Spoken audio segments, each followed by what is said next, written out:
Então, todos sabem que nós temos uma organização de Olim Hadashim, que se chama Olim do Brasil. Hoje é o nosso terceiro ou quarto evento. Quarto evento.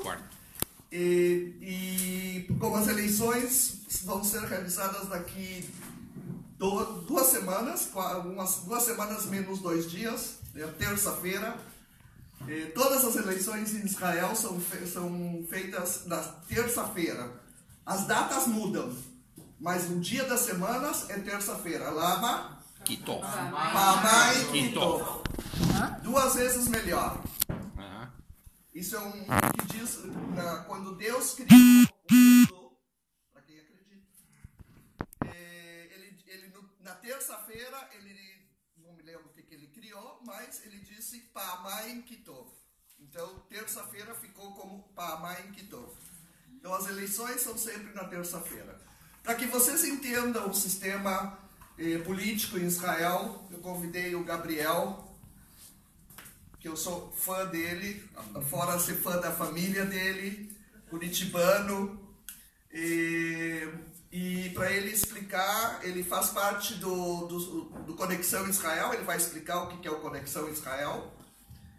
Queria agradecer também a Leia, por ter nos conseguido esse lugar, que pertence à Olei de Natânia. E, bom, o Gabriel, passo a palavra ao Gabriel.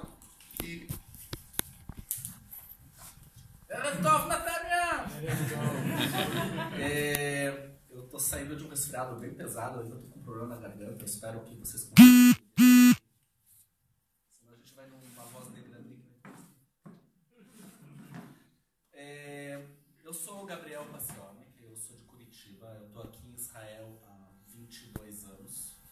E eu, desde então, eu escrevo, leio e participo muito da vida política em Israel. Eu escrevo bastante a respeito disso faz bastante tempo, não de forma profissional, o que significa que já colaborei com vários veículos, mas não de forma profissional, o que significa que ninguém me paga para fazer isso. Eu hoje estou no Conexão Israel, é um veículo principal que a gente tem para escrever. Cada um lá escreve sobre o que quer, do jeito que quer, não existe nenhuma agenda, não existe nenhuma linha editorial. E a gente quebra pau às vezes no WhatsApp. Então a gente não concorda com o que cada um escreve ali, mas a linha editorial é livre e a gente só tenta não cometer gafes, colocar dados errados e coisas desse tipo.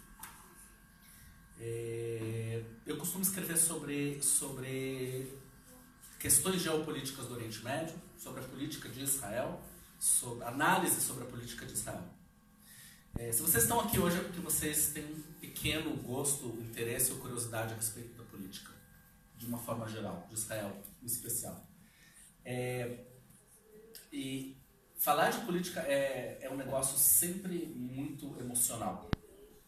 Dependendo da maneira como você toma o assunto, as pessoas começam a se sentir ou atacadas, ou elas se sentem muito... Podem, não tem lugar. Elas se sentem muito combativas quando elas estão começando a falar sobre política.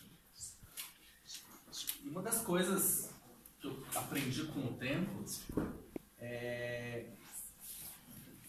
que mesmo que eu tenha uma opinião, existem coisas pelas quais eu torço, quero muito que aconteçam aqui em Israel, no mundo, ou coisas que eu quero muito que não aconteçam, eu torço muito por essas coisas, eu tenho que ignorar as coisas que eu quero, eu deixo de querer que aconteçam, e olhar para os fatos, para os dados, para os personagens, para as pessoas, o que está acontecendo ali no cenário.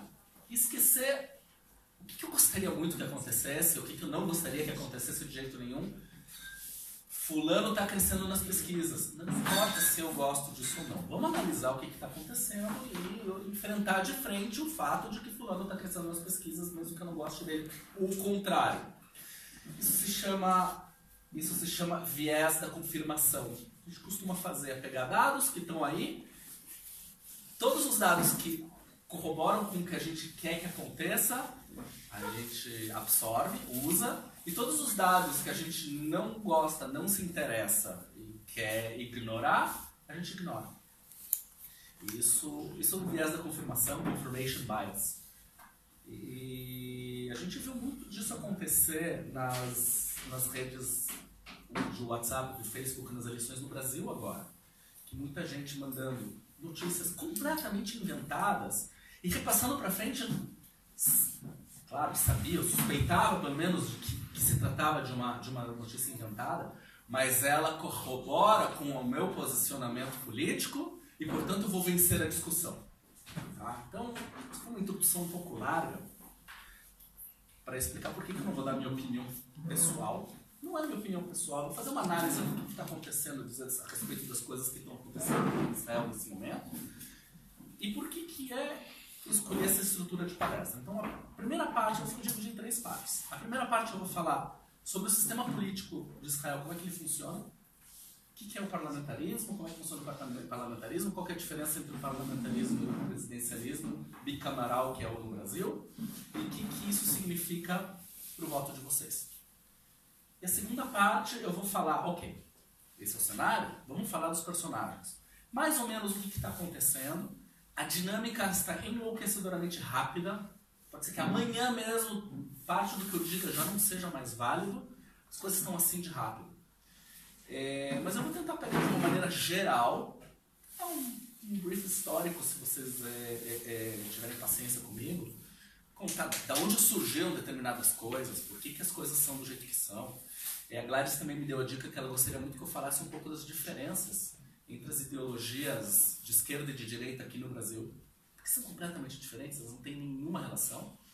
E a terceira parte, perguntas. Não que eu não vá responder perguntas de vocês ao longo da palestra, mas vamos tentar se manter dentro dos escopo. Estou falando de um determinado assunto, eu vou tentar responder rapidinho uma pergunta aqui, ou colar para manter o fio da meada. Se vocês tiverem alguma coisa que eu não cobri, vamos deixar para a terceira parte, daí a gente arremata tudo. Então tá. O sistema político em Israel é parlamentarista. Ele é bem diferente do sistema presidencialista bicameral que tem no Brasil. E ele funciona da seguinte maneira. A Knesset, que é o parlamento em Israel, tem 120 cadeiras. E você vota, você vai votar no dia 9, colocar um bilhetinho na urna. Você não vai escolher o nome de ninguém, nem deputado, nem primeiro-ministro, nem presidente, nem nada. Você vai botar o nome de uma lista, ou de um partido. Existem partidos que se juntaram antes e formaram uma lista única. Eu vou usar os dois termos intercambialmente, porque é praticamente a mesma coisa, tá? Vai escolher uma lista, vai botar na urna, e o que acontece? Se 25% dos votos foram para o partido A, isso significa que o partido A, 25% dos votos válidos.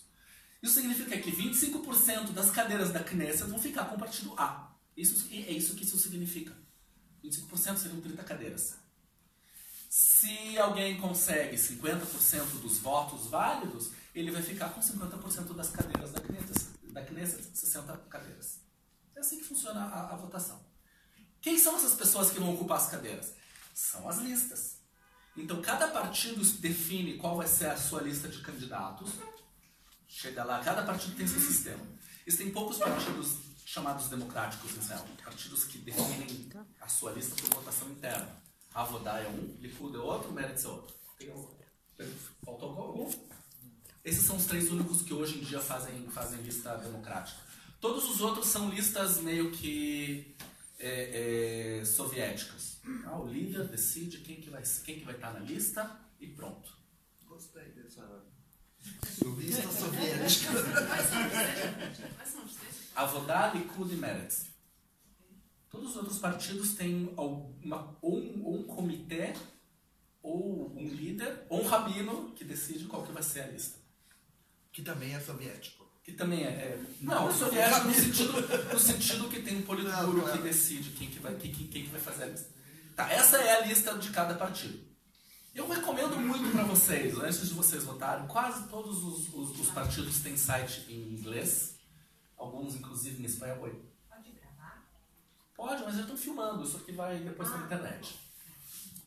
Quase todos os partidos têm seus nomes e seus currículos lá na internet, vocês podem entrar e dar uma lida. Você gosta muito do Likud? O site do Olim do Brasil eu estou completando com os partidos, os principais partidos eu já coloquei. Veja, no próprio Conexão, o João fez um trabalho espetacular de traduzir e explicar cada partido em português. Mas eu digo a mais, entrem e vejam as listas. Você gosta muito do Likud? Veja quem que tá, quem é o primeiro lugar da lista, segundo lugar da lista, o que ele fez, o que ele não fez. Esses são os caras que vão entrar. O primeiro lugar da lista é o Rocha Flagão. Ah, é o chefe do partido. Primeiro-ministro. Não, é o primeiro da lista. Então, ele define, a maior parte dos partidos é ele que define o que vai acontecer ao longo da lista. Tá.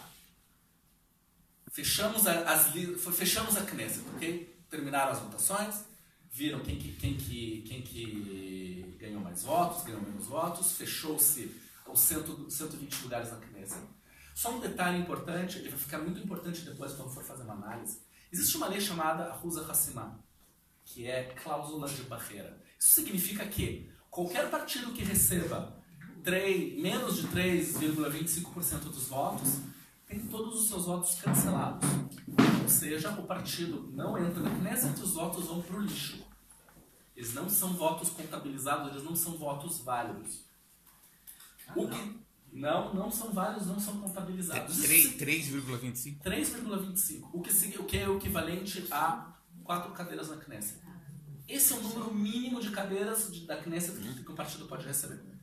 Isso vai ficar importante daqui a pouquinho, quando for falar das pesquisas e o que a gente está vendo no noticiário. Então, depois que contaram todos os votos, viram aqueles que não entraram, viram aqueles que entraram, fizeram as contas, viram quantas cadeiras cada um vai receber, o partido que teve o maior número de votos é convidado, o chefe do partido é convidado pelo presidente a tentar formar uma coalizão. O que é uma coalizão? Pelo menos 61 Havarei Knesset, parlamentares. 61 parlamentares que concordem em fazer parte do governo. É uma negociação política, conversa-se. Econômica. Política, economia dentro da política. Passa-se dinheiro, que eu quis dizer de uma maneira bem cínica, é que paga-se para participação do partido. Isso é fundo parlamentar, e isso é fundo partidário, isso tem quase em todo mundo. E não só isso, tem cargos também que se vê. Cargos, fulano quer ser ministro de não sei das quantas, fulano quer aprovar um projeto específico, então ele coloca na cláusula que o primeiro-ministro vai apoiar vale tudo, literalmente vale tudo.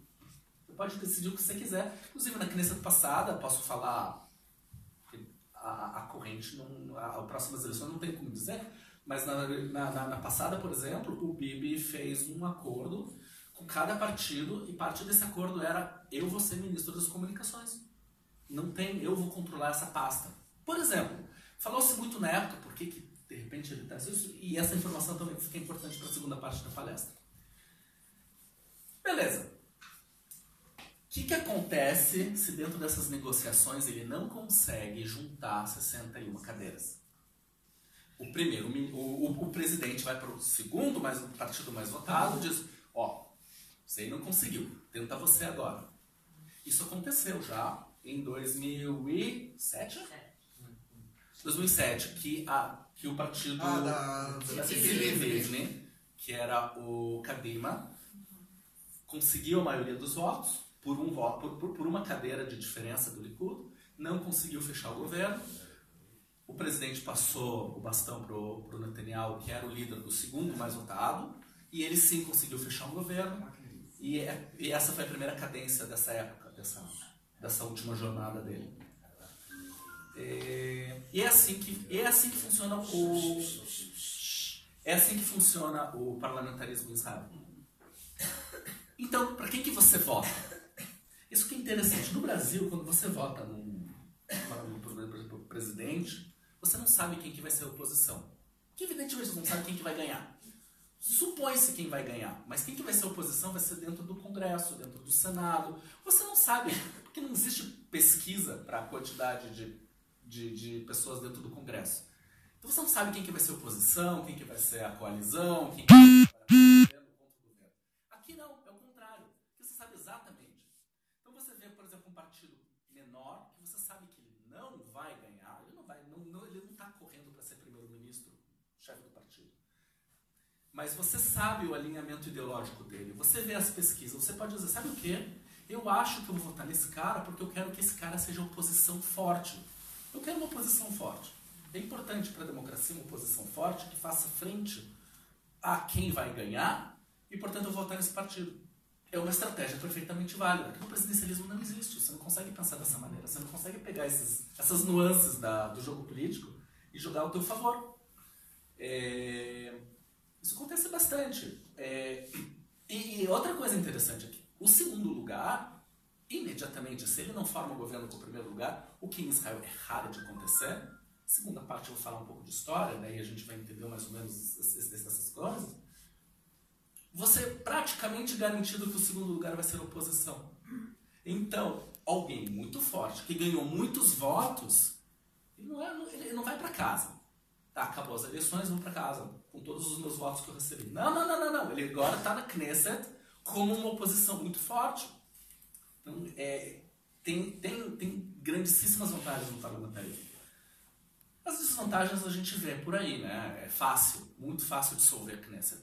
Basta o primeiro-ministro dizer que não quer mais dedicar, ou haver um voto de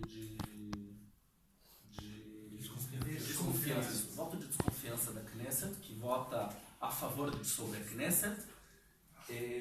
Basicamente, essas são as duas maneiras de dissolver a Knesset. Isso acontece com bastante frequência aqui em Israel. Isso não é bom para a democracia, porque não dá continuidade ao governo, não deixa os parlamentares em paz fazerem o trabalho deles. Eles têm que estar sempre se organizando para montar para o passo seguinte, ficar de olho no que vai acontecer. Esse é o sistema parlamentarista de Israel. Tem uma pergunta específica a respeito desse assunto antes que eu passe para frente? Qual é a diferença do sistema parlamentarista da Inglaterra? Não sei. Eu não sei o suficiente sobre o sistema parlamentarista inglês. Eu não estudei o suficiente a fundo o assunto. Eles têm umas coisas bem interessantes. Eles têm... Cada vez que alguém dá propõe uma lei, a oposição tem que propor uma contra-lei. Uma alternativa. Tem coisas muito interessantes no parlamentarismo inglês que aqui não tem. Mas eu não conheço os detalhes de como funcionam as votações. Mas tem duas câmaras. Tem a Chamber of Commons eu também não entendi até hoje como é que funciona, mas eu também nunca me liguei muito em buscar. Quando os partidos fazem coalizão, como está acontecendo nessa eleição, como é que fica? O número de cadeiras continua sendo o mesmo? Quer dizer, vai depender da votação? Ou eles passam a ter um mínimo diferente? Porque são vários partidos juntos? Não. Coisa? Quando você fala em coalizão, é importante você saber quantos parlamentares, com quantos parlamentares você pode contar numa determinada votação. Isso é coalizão no final das contas. Isso não muda a estrutura da Knesset. Está igual. Então, se votaram agora, a gente está com uma coalizão de 61 parlamentares exatamente. E a coalizão é um cargo oficial de alguém que está lá para organizar essa balbúrdia para todo mundo votar como tem que votar.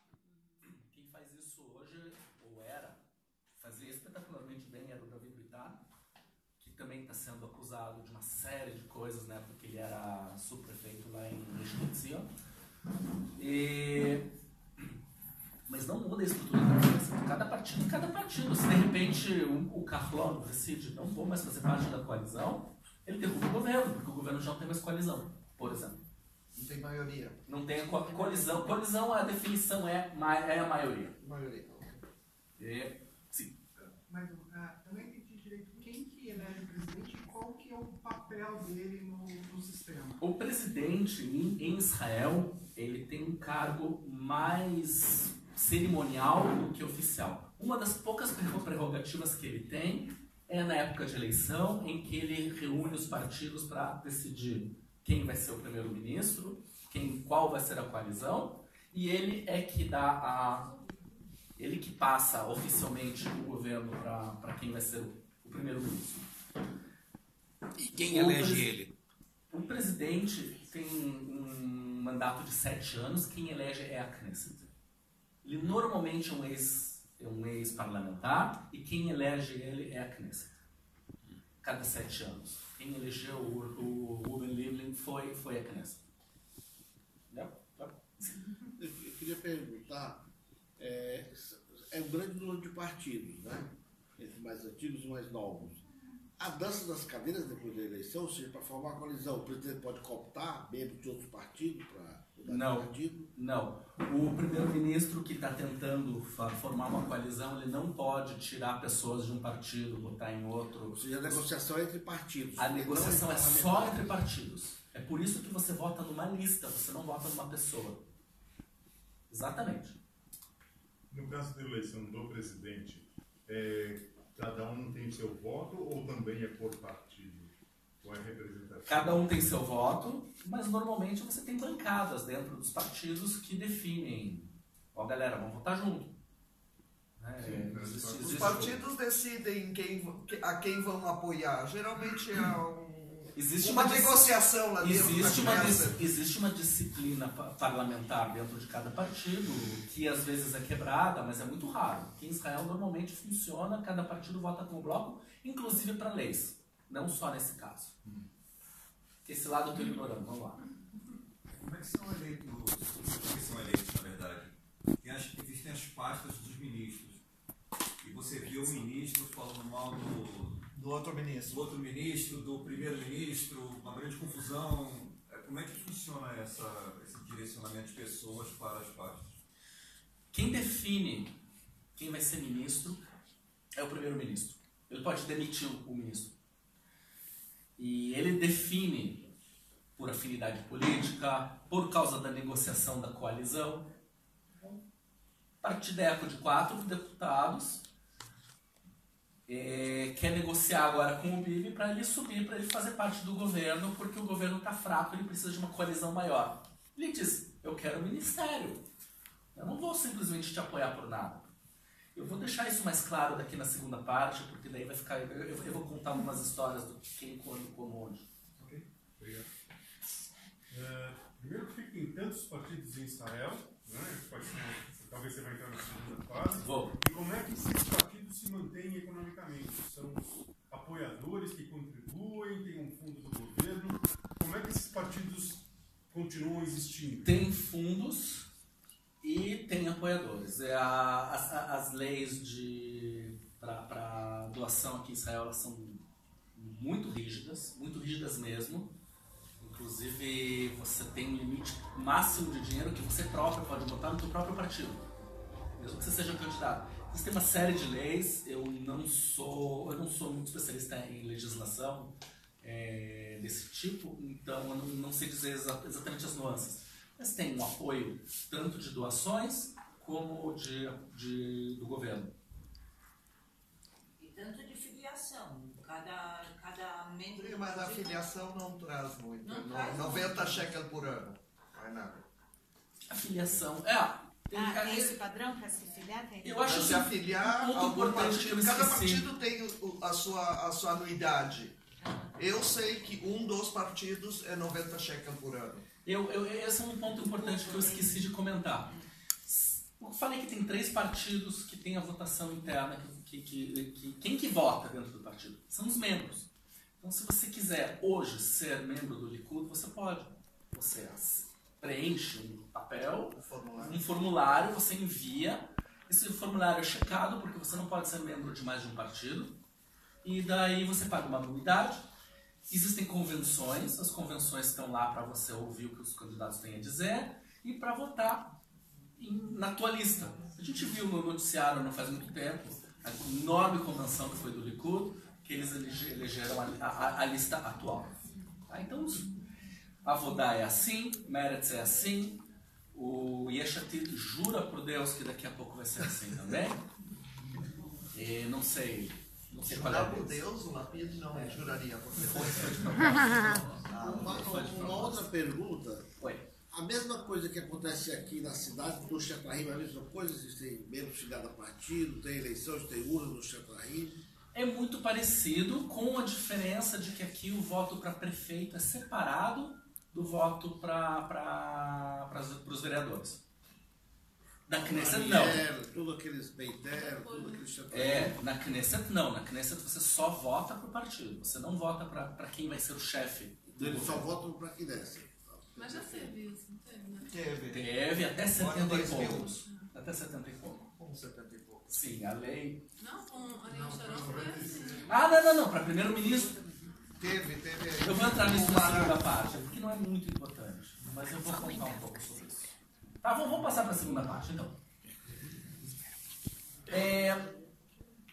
A história da política de Israel, ela é até os meados dos anos 90, ela é super simples. Desde antes, desde o fim da Primeira Guerra Mundial, quando os ingleses começaram a dominar aqui, criaram-se várias milícias em Israel. Cada milícia tinha a sua ideologia política e cada ideologia política acabou levando para um partido. Então você vê velhinhos até hoje, eu sou do Herzl, portanto, até hoje. Umas coisas assim. Uma história bem straightforward, não tem nenhum desvio muito espetacular. Israel era um país predominantemente socialista. Desenvolvimento dos kibbutzim, dos moshavim, dos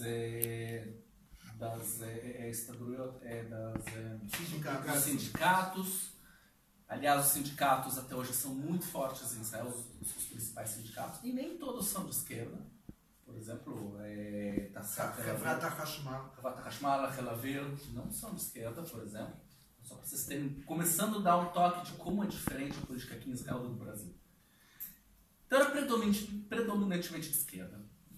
E a esquerda era muito forte. Muitos olim da Rússia vieram com mentalidade, com uma ideologia socialista. Houve os que eram de ideologia comunista. Eles sempre tiveram um partido presente e forte, mas a maior parte era socialista, o que depois da Segunda Guerra e depois mais tarde se costuma chamar de nacional-democracia, social-democracia. Isso está falando da época da Ao longo do tempo. declaração do... Não, porque... Essa declaração da independência, Quando tu fala de russos, pode falar dos russos dos anos 90 que vieram não, estou falando de 1915. Dos russos, Ben Gurion, Golda Meir. Não, estou falando de 1915. Ok. Não, 1915.